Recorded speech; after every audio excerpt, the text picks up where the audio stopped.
Hey, Dylan. Hey, Matt. So this is going to be an interesting one because we're going to talk about a movie that you watched 24 to 48 hours ago. Not even 24 hours ago. And I watched the day before Thanksgiving, and I've just been sitting on notes since. Which is really weird for our listeners because this is probably coming out. Oh, this is the end of January when they're hearing this episode. So they're like, damn. But, Dude, I got that Christmas morning feeling. Yeah, oh so, my God, dude. So here's the thing. You're going to remember all these songs. You're going to remember all these lyrics. I'm like looking at my notes and I'm like, I vaguely remember most of this. Hey, man, we're going to record another episode coming up where I 100%. Yes, I had watched it again 24 hours ago, but I don't remember shit about it. So. All right, perfect. This is so much fun.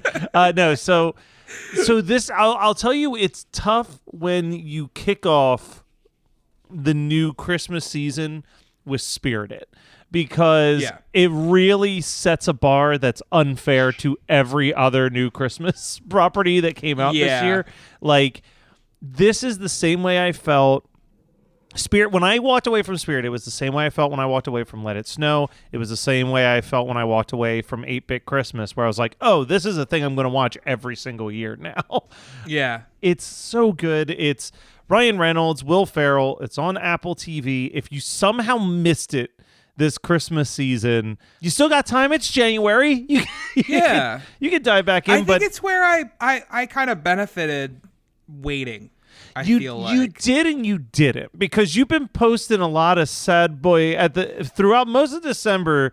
It was some sad boy, I'm not feeling the Christmas spirit posts, and I think I kept responding over and over again with if you watch Spirit and you have your Christmas spirit. But instead you're like, I think I'm going to watch some more of the Santa Clauses. Or I think I'm going to This show will rejuvenate my holly jolly. Before we let's not bury the lead here. This is way better than the Santa Clauses. Did you finish the Santa Clauses? Fuck no, I never finished the Santa It does Clauses. get better at the end. By the time this episode comes out, I will probably have finished the Santa Clauses, but as of right this moment, you're not going to ruin your week of Christmas by watching that negative I'll watch shit. Maybe they'll watch it the day after Christmas. Yeah, you're like, it's already the worst day of the year. It's like watching Requiem for a Dream when you're already depressed. Like, they can't get worse. That works, man. That works. I think, but, okay, so I totally get what you're saying and where you're coming from. I think my, lack of Christmas-ness was, spanning from the fact that I'm practically was working for the weekend for most of December. Yeah. Where we've just been swamped. And that's kind of how it is every school year is you're kind of just swamped and trying to make it to Christmas break when you're in the midst of January or December. Everything's decorated, but there's so much going on still that it just bogs you down. But I mean, we got done the fall/winter drama club production, and I knew as soon as I was done that I was gonna feel Christmassy, and that's what happened, man. So I checked out Spirited, and I will say, dude, this is, I don't know if it's my favorite thing I've watched this Christmas, but that's only because it may have gotten a little eased out by Violent Night, but I think they're both neck and neck. I think they're tied for the stuff that. Let me ask you a question real quick, because a few people have reached out to me about when are we going to cover Violent Night. So I haven't gotten around to watching it yet. You saw it in theaters, so you'll be better to respond to this than I will because you've seen the movie. Yes. But I was under the impression personally that at this point, we might as well just save it as a September-October pick. Would that fit in that vibe of what we go for? Yeah, I think so. It's not I know it's not a monster Santa. Yeah, but it's covered a lot by it is covered a lot by our genre friends. But I think it definitely fits. I will say that there were moments of Violent Night where I teared up. And that's not hard to do for you and I. But still, I feel like there were definite... we're about to talk about a movie where I teared up many a time. But I feel like Violent Night was a solid Christmas watch. It got me in the spirit, but it also had a lot of that cool badass stuff that I like in my horror and my action. And David Harbour, hands down one of my favorite Santas. Yeah, for sure. And you and I have talked about this many times before, and I mean, Spirited at its core is a retelling of A Christmas Carol, which we've covered 1,000 times before, but it's another one of those movies, anytime I see any Christmas Carol adaptation, that reminds me that, to me, the most magical thing about Christmas time is the idea that anybody can just make a decision to change and be a better person. Yep. And I really love what this movie has to analyze. So let's kind of dive into it. I'm going to try my best to go by memory, and I want you to stop me along the route. I got you. On if there's anything major I miss. But and also, if you haven't seen Spirited, there is some big twists that we are going to have to spoil throughout the conversation of this. So it is recommended that you've watched the movie. The story of Scrooge that we know is a true story, and it was such a wild success that throughout history now, the ghosts of Christmas past, Christmas present, Christmas future, and Marley have decided once a year at Christmas time to pick one person who is deemed redeemable and give them the Christmas Carol experience and hope that that one act to that one person will have some type of ripple effect throughout society. And I love that concept. Like, it's wild to me because it makes all of the different adaptations of A Christmas Carol make sense. Yeah, they're all valid. Yeah. Every single one of them. Yep. And the opening songs start kicking in, and I'm like, it's so good. Like, I knew it was a musical, but this was, at the time that I'm sitting there, I'm like, who wrote these songs? Because I have a sneaking suspicion. And sure enough, it's the songwriting team that did La La Land, Greatest Showman, and Dear Evan Hansen. Yeah, so what's so funny is I looked at Teddy and I was like, this is giving me a lot of Greatest Showman vibes. Yeah. A lot of the songs, the way they're produced, the way they're written. And I'm going to be completely honest, dude. Fucking love Greatest Showman. I love Greatest Showman too. I love the music of Dear Evan Hansen. The plot of Dear Evan Hansen can be a little patchy for me, but the songs are phenomenal. But what I liked about this, and it's almost, to me, what I love is that it's almost the antithesis of Greatest Showman, though, right? Yeah. Like, Greatest Showman put on a very cinematic, over-the-top musical numbers, right? Where, like, things are freezing in time and, like, there's all these cool, crazy camera tricks. There are so many moments in Spirited that feel like you're watching an actual, like, stage show performance of the songs. Specifically, one of the last songs with the headlights. And I'm like, this is so cool because it's not trying to be what Greatest Showman was, which was, like, something you could never put on a stage. Exactly. Like, this ended, and I was like, we could do this. Yeah. Like, we could do this, and this would be great. I think it would be awesome. And it's the only way you're going to get me back on stage in December, dude, because I did Shrek the musical last December. I will never do another show in December. It just destroys your Christmas season, basically. Like, you live at the theater. But if we were doing something like this, that would be awesome. And it's 100% doable. It's very achievable, and I feel like it was written in that way. We get this awesome song. We were introduced to Ryan Reynolds' character as they're, trying to scope out who their next mark is going to be for the next year. And at this point, Will Ferrell, who's the ghost of Christmas Present, is kind of losing a little bit of his Christmas luster. He feels like they're doing these big elaborate things, but they're not really getting people that cause the true ripples that they need. Because he's starting to feel bad about himself. Yes, and we'll get into we won't reveal why quite yet, but he's starting to feel like these. Oh God, it's so hard to bounce around. We'll get to it. I don't want to spoil it. He's feeling like the people that they've been tackling, yes, they're making them a better person, but it's like making the grouchy woman in the neighborhood not grouchy is not the same as someone like Scrooge, where Scrooge was able to, like, put his money to help all these sick and poor people, and that they need to be aiming for a bigger fish. And this is where he stumbles into Ryan Reynolds, who, like, the song that he sings, the very first song he sings is I was really worried. I was worried too, but I loved it. It's got this awesome wordplay. It reminds me of, you know what it's channeling for me? Is what? You Got Problem. you got a problem from Music Man. Yeah. You got a problem right here in River City. Yep. With a capital P and that with a capital T and that rhymes with P and that starts with pool. like it's that same type of like we're gonna have a bunch of wordplay to connect all these different things, and the basic idea is like he's teaching a bunch of businesses how to fuck over other business. Yeah. I was really worried because I thought that Ryan Reynolds in the beginning plays a character very much like Tim Allen's Santa Claus. Yeah. But then it's revealed that he doesn't feel that way. What he just does is pit people against each other. Yeah. To get what he needs or to get what he wants. He drives people through hate. It's not that he's like it's just to rile people up, to get people what he wants. You know who he's comparable to of someone that you and I both love is he's very Jeff Winger in the first season of Community. Very much so. Where, he has that line where he's like, I realized at a young age that if I talked enough, I could make anyone believe anything I was telling them. Exactly.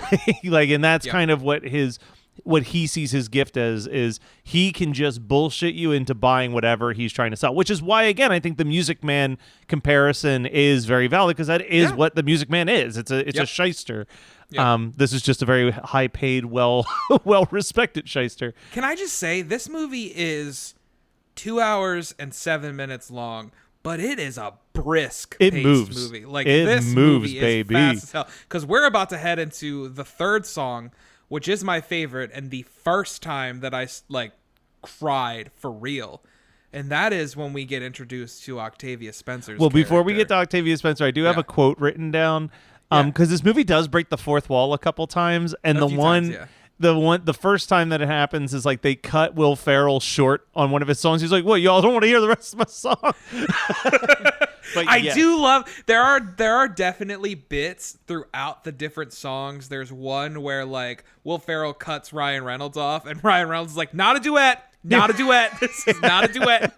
And then there's the what was the one from last year? Or the first song where they talk about why he's called Christmas Present, and he's like, "'Cause you're a gift." And Will Ferrell's like, "You say that every year, and I love it every time. I'm not just saying that." But yes, one of my notes just says Octavia's song is also so damn good. That is like so the heartbreaking song, because that is we're introduced to Ryan Reynolds' niece. Assistant. Oh yes. We're introduced to his niece. His niece is running for a political office, and she comes to him for advice, and he immediately goes into cutthroat mode and gets his assistant, played by Octavia Spencer. He's like, dig up whatever dirt you can find on this 12-year-old kid, and we're going to ruin this kid's life, and then my daughter my niece will win. Fucking statement. We're going to ruin this kid's life. Yeah. I mean, and that's essentially how he doesn't even sugarcoat it. This movie gets dark. Oh, boy, does it. But the other bit that's running throughout this scene is that from thing one, from the moment that Will Ferrell's Ghost of Christmas Present is proposing we should get Ryan Reynolds' character, the Ghost of Christmas Past is all in, because she's like, he's fucking fine. Yeah. And this builds to, it's officially Christmas night. They start doing their haunt. We do have to talk. Octavia Spencer's song is literally about like, how do I even look at myself in the mirror with who I've become? Yeah. Like, it is a heartbreaking song. A lot of people can identify with. Like, we do things to succeed in life, and sometimes those things, especially in a capitalist society, aren't great. Yeah. But we have to do them to survive, and that's kind of what Octavia Spencer's character is coming to grips with, and it's absolutely gorgeous. Like, props to her for sure. Yeah. No, it's a fantastic song. It's a fantastic moment. It's so funny because I rewatched Bad Santa this year for the first time in a hot minute, and man, Octavia Spencer has come a long way from her Christmas Past. Fuck, that's right. I forgot Octavia Spencer. She's like got like Santa. 2 lines in that movie, but she's like the Is prostitute. That the one? No, last time I didn't shit right for a week. Is that Octavia? Oh my god.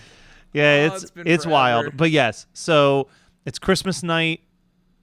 Marley does his thing. Ryan Reynolds is not very receptive. I love Marley in this movie. I love that actor playing him, and how fed up he's getting with everything. He's so annoyed. He's so frustrated. He didn't want this person. No. He was deemed unredeemable. Yes. And Will Ferrell's like, we can redeem him. Imagine if we can redeem him.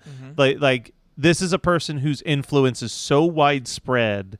And we get hints of who Will Ferrell used to be, because there is a song in between the two called President's Lament, where he talks about himself being unredeemable. Yes. So it's. But I still had no clue until they told me. I didn't even suspect a damn thing. It was impressive. Yeah. And we're almost there. Yes. So a lot happens in this. This movie's like a damn episode of AEW Dynamite. Like, I mean, there is so much happening every second. So Ghost of Christmas Past shows up because Marley's just like, good luck with this one. Yeah. And they seduce each other, I guess, theoretically, but so they have sex, and as Ghost of Christmas Past says, well, he redeemed himself a little bit. And I am so glad that she is getting more work. Yeah. Oh, she's hysterical. It's Sunita Mani. Okay. And she was in Glow. Yes, that's right. And I was like, I know her from amazing. Something. Yeah. I'm so glad that she's getting more work. I loved her in Glow. I loved her in this. Absolutely hysterical. And yeah, she's killing it in this. And then because she has had sex with Ryan Reynolds, they're like, we got to pull her out of this. Like, present, you're going to have to finish off Past's work before you do the present work. And I love how she's like, he's just so clingy. Like, he just doesn't, he won't leave me alone. But this is where Ryan Reynolds starts to like poke the bear a little bit with present. And he keeps saying, you're showing me everything about my past. I want to know about your past. Yep. And this is where we get the reveal that present is in fact Ebenezer Scrooge. After he died, it's so fucking good. After he died, he worked with the ghosts, and then when the Ghost of Christmas Present that he worked with decided to retire from the gig, Scrooge stepped up. And he's always felt a little bit of an imposter syndrome. And we find out there's this great line. They're sitting in a bar. Everything in the past in England is like my favorite scene. That whole scene is hysterical. I looked at Teddy and I was like, this motherfucker, this shit is pulled directly out of Albert Finney's version of Scrooge. Right down to the damn song. Like, that is a thank you very much. I thank you very much. I thank you very much. Like, it's we'll the get into same thing, man. We'll get there in a second. But there's the conversation, and he says, and then after that happened to me, I was never the same again. I did nothing but good things for the rest of my life. And Ryan Reynolds was like, well, how long was that? And he goes, roughly 3.5 weeks. He goes, what got you? And he said, the leading cause of death was January. It's so good. It's so good. But before we do kind of go back in time a little bit, Octavia Spencer does find something to ruin this kid's life. Oh, yes, that's right. Because the kid who is supposed to be like this angel sent from God at one point, like 2 years ago, posted and then immediately deleted a snap of him being like, helping old people, gross, or like helping poor people, gross. This is what my parents make me do: eat lunch with the homeless people. Gross. And the whole point is Ryan Reynolds' niece is running for class president against this kid. So they're trying to figure something to dump on him so like she can get the upper hand. Like, her mother has passed away, and we get some glimpses of that. But that is the thing that Ryan Reynolds keeps running away from. Exactly. Worst Mother of the Year award goes to Ryan Reynolds' mother, who bought him a fucking dog bowl and then made him believe that his dog ran away. Made him believe that his dog ran away. Yeah. Like, the whole bit was, we get a little flashback into his Christmas past, and Ryan Reynolds' character opens up a dog bowl, and the mother's like, oh, well, go look in the kitchen. And he goes, and there's no dog, but the door is cracked open, and the mother starts like flipping shit about him leaving the door open, but then it's revealed that like she just never bought him a fucking dog. Yeah. The worst human being. But he's like wandering the streets all night trying to find this lost dog. It's so heartbreaking. And it's like, of course he's a piece of shit with that type of stuff.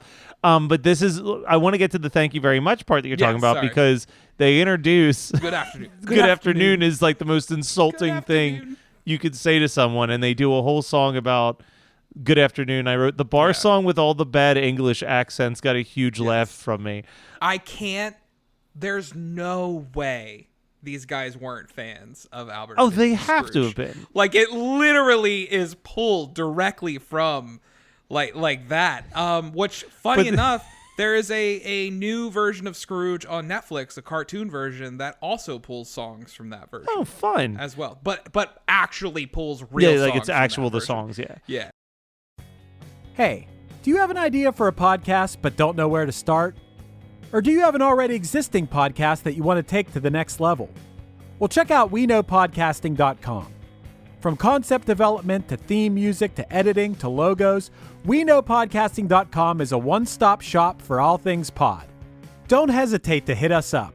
We're very nice. The good afternoon thing comes back towards the end of the movie with probably my biggest laugh of the whole film, which is when they're rushing towards the end of the movie, the taxi driver drops him off. He goes, good afternoon to both of you. And Will Ferrell turns on and goes, you want to go, man?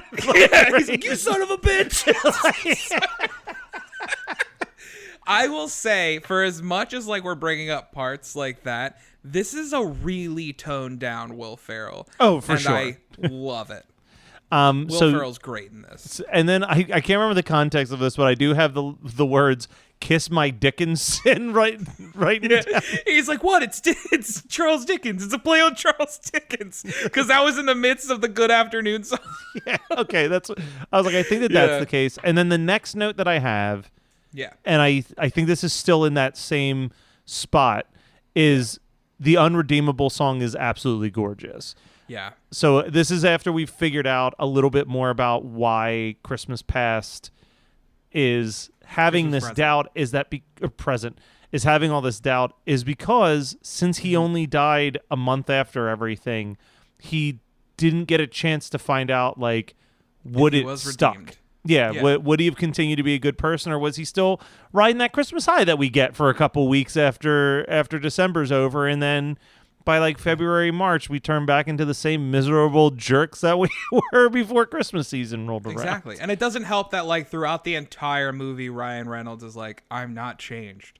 Yeah. Like I'm not changing. And even towards the end when he does do a good deed, he's like, dude, I just did something good. I'm still not changed. Like I'm going to go back to how I was. But before we get there, basically throughout the entire movie, Will Ferrell is battling both this worry that he is not redeemed, but also this want to have a family. Yes. Like he wants to grow old, have a family, and he's on his retirement year. We skipped over that a little bit, but he's on his retirement year, and he starts connecting with Octavia Spencer. She can see him in ways that doesn't make sense to anybody. Exactly. Exactly.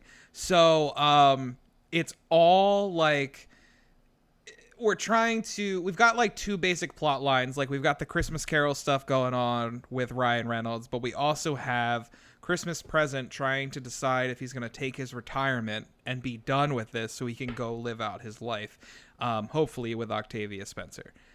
Pick up where you were leaving off, my friend. Well, so I think this is around the point, again, it's been a month and some change. I think this is around the point where we go full Cabin in the Woods, where like Ryan Reynolds stumbles into the world of where all of the Christmas past, present, and future magic happens. And like has to be like chased down by all of the like, because this is not just like a 4 ghost operation. This is like hundreds and hundreds of different afterlife creatures working together to like build sets that resemble the past and like recreate these memories. So it's he's running from Will Ferrell tries to take him to the hospital scene again. Okay, so he goes back to the because he's like, I showed you my past, now let's chase yours again. that's what he starts running away from that. And that's when you get the whole cabin in the woods thing that you're talking about. Yeah. It's like, where's the door? Is it over here? Is it over there? What's going on? What's happening with that? And the only other thing I want to bring up, because there is so much, like, it is impossible for us to cover this entire movie. Yeah, there's so much guys, there. But like, let's get this out of the way. Highly recommend. Like, highly recommend. But yeah, 10 out of like 10, check it out. we get a little bit of an origin story of his relationship with Octavia Spencer, which is that like he pulled a really shitty move for a different company. What a dick. And when they were basically like, you know, saying like, yo, this isn't representative of what our company is about, he was like, all right, cool, I'm gonna quit. I'm taking Octavia Spencer with me, and we're gonna start our own fucking company. Yep. And then like basically was like, look, I trust you, I think you're great, and I'll make sure that you have everything that they never gave you here. Which like in his mind, I get it. He's like, hey, I did a good thing. Like she would have been stuck, like, but it's like, no, but you also like in doing that completely corrupted who was like a genuine good person into being in your image. And so after that, we do eventually get back to the hospital room, and Ryan Reynolds is allowing things to play out at this point. And we find out that his sister on her deathbed asked him to take care of her daughter, his niece. And this motherfucker says no. Yeah. Like, he's like, no, I'm just not built for that. Like, he's sad about it, but like, I'm not going to do it. And then he pushes it off on his brother, who's kind of been portrayed as this white, trashy, good heart, but not a lot of brains guy. Yeah. That kind of ends. And that's when we're like, oh, okay, that's the heartfelt moment that he's like, I got through that. And then he's shown his future. And a future in which the my fucking God. The kid who they dropped the information on commits suicide out of the public shame of what happens in that video. We cut to the little bit of future, or the present, where his niece does post the video of the old kid while they're at the ice rink. He posts a picture of him working at the soup kitchen, and she's like, all right, fuck it, and posts the video of him saying, ew, old people. Yeah. And then we flash forward, and we find out that like a week later, the kid killed himself. And it's wild, because like, I'm like, I did not expect that. I didn't think they were going to I don't know what I was expecting, but I didn't expect that. And basically, like, this was the main thing that Ryan Reynolds was like, that's no, like we can't let that happen. We can't let that happen. And we move from the Christmas, like, brief future to further future, where we see the Ghost of Christmas Is Yet to Come, which we haven't talked about. Is voiced by Tracy Morgan. And it's fantastic. And I love that, knowing that Tracy Morgan is still not in the best like physical health after everything that had happened before, getting to hear him, like, you could just tell he was still having fun with this. He was having a great time. So we do the whole Christmas Yet to Come thing. Ryan Reynolds sees his grave, but he's like basically like, I don't give a shit, like, put me back in the present. Keep in mind though, at this point, the only way he was willing to follow through with future was that he forced present to retire, to take his retirement and have a chance at being human again, to prove that he was a truly redeemed person. It was kind of like a weird gamble. Yeah. Because now we're also dealing with, they're both on Earth as humans now. Yeah. And like, Will Ferrell can't necessarily see what's happening, but he knows what's happening because he's been through it so long. And it's like, there's a whole bunch of like fish out of water stuff that's funny. Him experiencing a shower for the first time and whatnot. Yeah. And an amazing 2-second throwaway joke where he's at a holiday party and a guy walks up to him just like Buddy the elf, and he just goes, you look stupid, and like shoves him aside. He goes on his date with Octavia Spencer, and they're absolutely adorable. I would love to see them in a movie, a romantic comedy of for their sure. own. So that's happening, and that's when the Ghost of Christmas Yet to Come comes in and shows him the kid killing himself, and then, but like, then they get to the point where he's like, where's my grave? Because all Ryan Reynolds wants to do is wake up so he can prevent his niece from posting this video. Yeah. Like, he, at this point, like, and I think that's kind of beautiful. Like, he's like, I don't give a shit about like my grave. Yeah, that's cool. Like, put me back so I can fix this. Like, this isn't. And then he reveals at the end. Well, he doesn't even stop. So the other thing is, he doesn't even stop her. Yeah. Octavia Spencer stops her so and like, then quits. He's like, I'm out of back. here. Yeah. Yep. Like, they're trying to get back, and they don't make it. They don't make it in time. Yeah. But you find out that Octavia Spencer had gone to the niece and was and like, this is hey, all at the don't ice let skating this... rink, and I am crying uncontrollably watching this whole Same. scene. Don't let like this action can basically dictate your future. Like, don't bring yourself down to certain people's levels and stuff like that. And Ryan Reynolds is like, all right, that's saved. Cool. And I love that Will Ferrell's like, all right, this is it. This is your moment. Everything's going to freeze and the angels are going to come down and you're going to have this amazing, like, song's going to happen and everything. And Ryan Reynolds is like, no. Yeah. Like I told you, I'm not changed. Yeah, I didn't change. I just stopped one bad thing from happening. Let me ask you a real quick question before we get into this heartfelt finale. Because I have a note that I have no clue what it means. Yeah. It just says Little Larry with a question mark next to Oh, that's because all right, Ryan Reynolds is talking about the kid, and the Ghost of Christmas Present is like, yeah, back in my day there was a little kid who was sick and I can't remember his name. And Ryan Reynolds is like, Tiny Tim. And Will Ferrell's like, no, that's not it. What was it? Little Larry? And keeps firing off these names, and then at the end he finally goes, Tiny Tim. That's what it okay was. As soon as you started to talk about the scene, like, that's what I completely derailed us for no real reason. That was a one line like, bit. I thought it was bigger. I'm not changing. Like, I'm not dealing. Like, I'm going next week. Christmas is gonna pass and I'm gonna go back to doing the same thing I was doing before. Like, I've not changed at all. I just fixed this one thing. Like, that doesn't make me a better person. So Will Ferrell's like, no, we have to do this. We have to fix this. Where's, like, Marley? Like, he's trying to get in touch with you. He's like, you know what? Screw it. And he runs in front of a bus. Like, well, he runs in front of a bus. My interpretation wasn't so much to bring the ghosts, but it was because my interpretation was like, fuck, if Ryan Reynolds' character is truly unredeemable, then so am I, and I need to go back to the afterlife. I've made a mistake coming here. But he jumps, he runs in front of a bus, and just before it can hit him, Ryan Reynolds' character comes out and shoves him out of the way, and then everything freezes. And we've seen this happen in the beginning of the movie with the last person, and that's when this giant, majestic, like, Christmas celebration parade. Everything that Will Ferrell had described was supposed to happen is now happening because he did redeem himself. And we get this great, like, number with the ghosts and everything else, and it's beautiful. And then at the end of the number, the bus fucking ravages. And he goes fucking flying. Yeah, he does. It looked like something out of an Avengers movie. Yeah, he goes flying so far.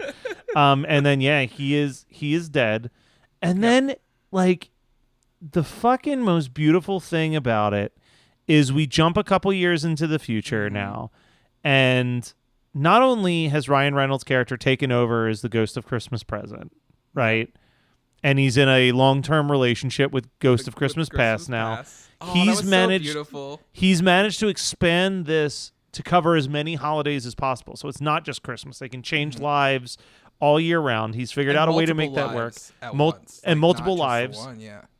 And then we find out that through a series of, who knows if this is an exception or a thing that you're allowed to do after you've retired from being a ghost, but he's allowed to come and see Will Ferrell for help whenever he wants. And it's like that whole sequence of him just being like Uncle Clint to the two kids is like, that like had me so choked up. I was, because the cliche thing to do is to have them switch places and then Ryan Reynolds just looks over them. And Will Ferrell's like, I know he's up there, like he's watching over us. But to have them interact with each other, it was so different and so heartfelt. And I know a lot of people will be like, oh, it's cheesy and it just, but that's what I fucking want, dude. That's what I want out of my Christmas stuff. And honestly, It's a yearly watch, dude. Oh, it's for a yearly sure. watch. 1,000%. It made me cry multiple times. The songs are beautiful. I listened to nothing but the soundtrack all day. It's a masterpiece. It's so good. I absolutely adored this. I really wish it was not confined to Apple TV. On Apple TV, I do not think has released anything on physical media yet. No. No. And God, because I told so many people about it today. Yeah. And whenever they were like, "Well, what's it on?" I was like, "Apple TV." They're like, "I don't have it." Like, I understand. Then fucking get it for like a month. Because like, what else does Apple TV do? They got Ted Lasso. That's it. Yeah. That's it. Yeah. So besides Ted Lasso, like we've got Mythic Quest, but that's a very niche. That's what I was going to say. There's shows that I know that shows have been recommended to me on there, and I'm sure that they're all good. But like, at the time that we're recording this, who knows if HBO Max still even fucking exists right now? It's fucking wild. But like, it sounds like HBO Max is going to go away, and it's like, here is this thing that really doesn't have any original content. It's just what was shot for HBO, housed on it, and like everybody owns it. And then you've got this program that maybe isn't like pumping out stuff at the Netflix pace of like 14 new TV shows and specials a day. But like, it seems like everything Apple TV makes is quality. Yeah. And no one fucking has it. Like this would have been awesome in theaters though. 1,000%. I thought this would have been great to watch on the big screen. Here's what confused. Well, it was on the big screen briefly. Yeah. Spirited is a masterpiece. Spirited is fantastic. New Christmas classic. Honestly, For sure. I will watch this every year. It made me cry. It made me laugh. I pretty much know most of the songs at this point. Yeah, you're better than me on that. I hope that we one day do see it adapted to the stage, and I hope one day that like local theater does it so I can hop on stage. And who would you want to play? Would you want to be Ryan Reynolds' character or Will Ferrell's character? Will Ferrell. Will Ferrell's character, 100%. Not Octavia Spencer's character? I'll play Octavia Spencer's character. I don't know if I could do View from Here justice, but I would love to. All right. Well. All right, man. You giving me the Christmas spirit, Dylan. Dude, you're giving me that Christmas morning feeling. Whoa, whoa, now we won't stop till the big ball drops on New Year's. Have a happy holiday, have a great holiday, have a merry happy holiday.